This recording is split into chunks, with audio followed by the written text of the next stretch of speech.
8h12 sur Europe 1. Dimitri Pavlenko, vous recevez ce matin le président des Jeunes Républicains, Guilhem Carayon. Bonjour Guilhem Carayon. Bonjour Dimitri. Bienvenue sur Europe 1. Alors les jeunes Républicains, c'est comme son nom l'indique, c'est le mouvement de jeunesse du parti Les Républicains. Vous faites partie, Guilhem Carayon, des soutiens d'Éric Ciotti, le président de LR, qui veut un accord avec le Rassemblement national pour les élections législatives. Alors avant de parler du fond, de la bataille politique, est-ce que vous êtes ce matin toujours président des Jeunes Républicains, Guilhem Carayon? Je vous pose la question parce que est-ce que c'est aussi compliqué que pour Éric Ciotti, qui a été exclu hier après-midi des Républicains à l'issue du bureau politique du parti, mais il dit, Éric Ciotti, qu'il est toujours le président des Républicains? Oui, bon, Éric Ciotti il a été exclu par un bureau politique qui avait aucune valeur juridique. En fait, c'est le président des Républicains qui convoque le bureau politique. Vous vous doutez qu'il n'a pas convoqué un bureau politique pour l'exclure. Donc oui, il est encore président des Républicains. Et vous êtes président des Jeunes? Je suis aussi président des Jeunes Républicains. Moi, il n'y a pas eu de bureau politique pour essayer de m'exclure. Oui. Mais ce qui est marquant, c'est que Éric Ciotti a été élu par les militants. J'ai été élu par les militants. Je pense qu'on défend une ligne qui est aujourd'hui partagée, non seulement par nos militants, par nos sympathisants, mais surtout par les Français de droite qui, pour beaucoup d'entre eux, nous ont déjà quittés, sont partis pour certains chez Jordan Bardella, pour d'autres chez Marion Maréchal, Éric Zemmour. Vous avez des jeunes républicains qui sont partis, qui vous ont quitté, qui sont venus vous voir et vous ont dit Guilhem, c'est bien sympathique, mais surtout je veux gagner. Et qui depuis 2 jours nous disent qu'ils sont très contents de ce choix-là et qu'ils estiment que c'est un choix courageux et que c'est le seul choix possible, parce qu'aujourd'hui on a en fait 3 blocs dans le pays. Il faut dire la vérité aux Français. Il y a le bloc macroniste qui, je crois, est en train de s'éteindre progressivement. Peut-être que le président de la République sera mis en minorité à l'issue des prochaines élections législatives. S'éteindre, carrément. Oui, je pense. Bon, s'il passe de 250 députés à 60, 70 députés, le président de la République n'aura plus aucune marge de manœuvre pour appliquer sa politique. Et ce sera une bonne chose. Puis il y a le bloc de gauche, allié à l'extrême gauche, les amis de M. Mélenchon, de M. Poutou, tous ces gens-là qui, selon nous, et pour, je pense, une majorité de Français, représentent un danger pour la France, un danger pour la République.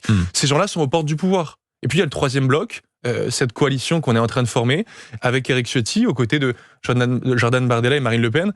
On croit que c'est cette coalition des patriotes sincères, des républicains farouches, de tous ceux qui aiment la France, qui ne supportent pas de la voir se déclasser, qui doit remporter les prochaines élections législatives. Alors, vous parlez d'union des droites, mais le problème, c'est que là, ce matin, on assiste plutôt à une atomisation des droites. Moi, si je vous ai bien compris... Moi, je ne vous parle pas d'union des droites. Moi, je vous parle d'union des Français. Les Français qui ne supportent pas de voir la France sombrer. J'entends bien, mais il y a 2 partis, les Républicains, ce matin. Il y a celui d'Éric Ciotti et celui des gens qui ont exclu Éric Ciotti. Si on va chez Reconquête, c'est pas votre famille politique, c'est pas votre parti, mais enfin bon, on a Éric Zemmour et Marion Maréchal et 4 députés européens sur 5 qui ont été exclus hier. C'est la zizanie, c'est l'atomisation des droites, là. Non, c'est l'heure de la clarification. Oui. Moi, je vous le dis, ça fait des années que je suis engagé dans cette famille politique chez les Républicains. Beaucoup ont essayé de coaliser avec le président de la République. Beaucoup ont essayé de s'arranger pour devenir ministre de M. Macron. Moi, j'ai jamais été sur cette ligne. Moi, je considère que le macronisme est une impasse. Je considère que leur bilan depuis 2017 est une catastrophe sur plein de domaines. La question économique et sociale, la question de l'insécurité, l'immigration. Il faut mettre fin au macronisme. Et je crois qu'aujourd'hui, ceux avec lesquels on a le plus de points de convergence, c'est à notre droite, c'est le Rassemblement national. Oui. Tout vous va dans le programme du RN, Guilhem Carayon? Non. En revanche, par exemple, sur l'économie, le RN est très étatiste. Est-ce que c'est la ligne qui... Après, moi, je viens de la droite plus sociale, la droite populaire, et avec laquelle on a, je pense, plus de convergence avec le Rassemblement national. Mais je pense qu'on a 90% de points de convergence. Et c'est ce qu'on s'est dit avec Jordan Bardella et Marine Le Pen. Il y a aujourd'hui des priorités. La question du pouvoir d'achat, la question de l'insécurité et celle de l'immigration. C'est les 3 points principaux qui vont faire l'objet de notre pacte de gouvernement si demain les Français nous font confiance et nous donnent la possibilité d'appliquer ce programme. Il y a des urgences aujourd'hui. Le pays va pas bien. Vous m'avez dit il y a des thèmes sur lesquels on converge, les solutions que vous proposez. Je peux vous poser des questions là-dessus, Guilhem Carayon. Est-ce que déjà on avance sur la sécurité, par exemple? Qu'est-ce que vous proposez aux Français sur le thème de la sécurité? Je ne crois pas qu'on avance dessus. Depuis 2017, les violences ont explosé dans notre pays. Non, mais le constat, tout le monde le fait. Maintenant, les solutions. Tout le monde le fait. Le ministre de l'Intérieur le fait, et pourtant, il n'y a pas de solution. Enfin, plus 62% de coups et violences volontaires depuis 2017, aucune solution. Nous, on a fait 2 constats sur la montée de l'insécurité dans le pays. C'est le laxisme pénal. Moi, je suis élève avocat, je deviens avocat dans les prochains mois. Je peux vous dire à quel point les tribunaux aujourd'hui sont engorgés, à quel point on manque de moyens, on manque de greffiers, on manque de magistrats, on manque de places de prison, on manque de tout. Donc, mettre fin au laxisme pénal, faire en sorte que la justice soit capable de dissuader les délinquants et les criminels, parce qu'aujourd'hui, la justice, elle fait peur à personne, et les policiers aujourd'hui peuvent pas compter sur une justice capable d'être ferme. Et puis la politique migratoire. quand vous faites rentrer chaque année 500 000 personnes sur le territoire national, vous pouvez absolument pas avoir une politique d'assimilation et faire en sorte que ceux qui viennent sur le territoire national arrivent à s'intégrer, à s'assimiler aux normes françaises. Alors avant, on va pas aller plus avant sur le programme parce qu'il y a d'autres questions plus urgentes qui se posent. Éric Ciotti a dit hier avoir 80 candidats avec lui, 80 candidats labellisés, donc les Républicains Ciotti. Donc il y a un vrai sujet sur à qui appartient légalement la marque Les Républicains quand même ce matin. Bon, 80 candidats... Au président des Républicains. Oui, vous serez... Bien sûr, j'entends bien, mais... Ça me paraît logique. Ceux qui ont exclu Éric Ciotti disent que les Républicains, c'est eux. Il va y avoir Kramer contre Kramer. Quelle légitimité ont-ils ? Moi, je veux bien entendre Xavier Bertrand, qui avait quitté notre famille politique il y a quelques années parce qu'il estimait qu'à l'époque c'était trop dur pour LR et qu'il valait mieux s'y opposer, et qui préférait faire une coalition avec M. Macron.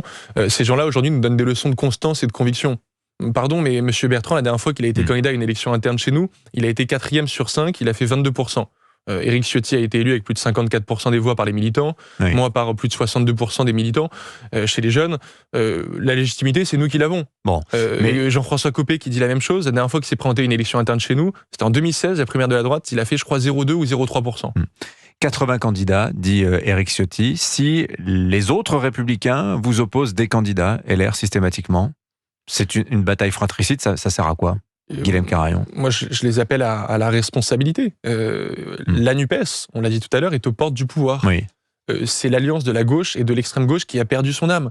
C'est des gens qui ont des relents antisémites aujourd'hui. Ces gens-là peuvent arriver au pouvoir si on n'est pas tous unis. Il faut ce rassemblement-là. Il faut cette coalition des patriotes. Est-ce qu'il y a des noms donc vous pouvez nous donner ce matin de la liste des 80 on vous les annoncera dans la journée. Dans la journée, quand ça je pense dans la journée, très vite. Donc la liste est arrêtée. Oui, parce que le président de la République a décidé qu'il y aurait des élections législatives anticipées. Vous en êtes ? Vous serez candidat vous-même ? Oui, moi je serai candidat chez moi, dans le Tarn, dans la 3e circonscription du Tarn, parce que j'ai envie de défendre mon pays, parce que j'ai envie d'être utile et parce que je considère que cette majorité pour le pays qu'on peut avoir dans un mois, elle peut tout changer. Il y a des Français qui souffrent aujourd'hui, on peut répondre à leurs inquiétudes. Mais pour ça, il faut prendre le pouvoir. Et je dis aux Français, vous avez une arme, le 30 juin et le 7 juillet, c'est votre bulletin de vote, utilisez-la.